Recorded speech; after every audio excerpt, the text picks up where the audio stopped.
some very hot and humid air across the plains and upper Mississippi Valley with temperatures upper 90s to near 100 degrees. A piece of that system will impact us the next couple of days. We'll show you that in a moment.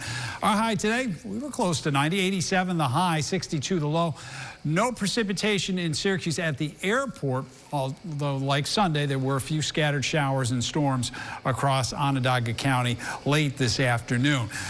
So without that rain today, we're running a little bit more than 2 inches below normal for the month of July with just a few days left. Although, given the heavy rain potential, I could see us erasing this deficit by the time we get to Thursday. Let's take a look at the numbers. 72 current temperature, although 60s farther to the south. It will be a milder night. Remember, we had that streak, I think, 3 days in a row where we dropped into the 50s and we were 62 this morning, more like mid-60s tonight. And there will still be some showers, maybe even a thunderstorm before the night is done. And you can see the action here, the bigger view of the satellite and radar. Some showers and storms north of Lake Ontario and some that have formed off of Lake Erie headed toward at least the southern Finger Lakes here over the next couple of hours. At this point, the severe threat looks to be low.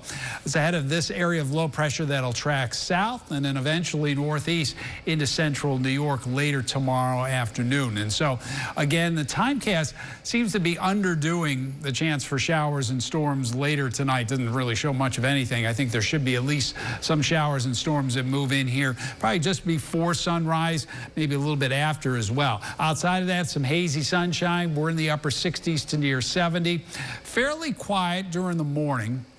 And then I think showers and storms will increase. We get into the mid-70s, and again, the potential for some heavy downpours, which could lead to some localized flooding. This is at 4 o'clock. Temperatures in the 70s at this point.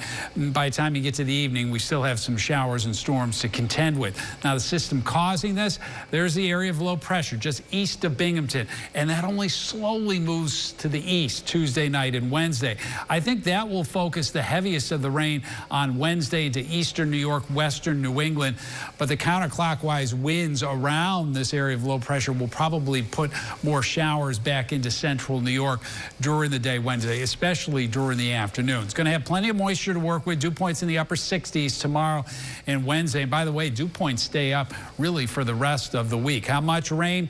I would say a general 1 to 3 inches. Now, this is not just tomorrow, but through tomorrow night and Wednesday. So really, it's a day and a half period of time that we're looking at. And that's why we got to keep an eye out for the potential for some flooding. Still some lingering showers on Thursday. Notice the highs only in the 70s. More sunshine, drier weather Friday as we get into the 80s.